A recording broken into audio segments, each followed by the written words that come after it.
নাকি বাইরে বেচছে।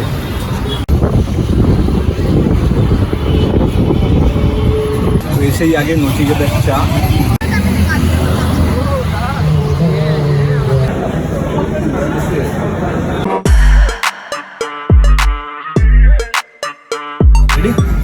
তো welcome back to my channel বন্ধুরা, আমি সৌম্যজিৎ তোমাদের জন্য নিয়ে এসে বললাম একটা নতুন ভিডিও নিয়ে।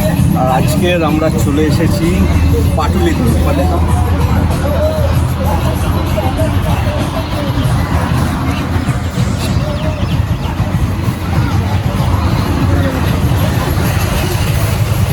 আর পাটুলিতে যেটা আকর্ষণীয় জিনিস সেটা হচ্ছে নচিকেতার চায়ের দোকান।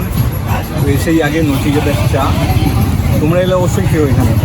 তো চলো পুরো ভিডিওটা দেখতে থাকো, আর ভালো লেগে থাকলে অবশ্যই লাইক শেয়ার সাবস্ক্রাইব করে দেবে। চলো।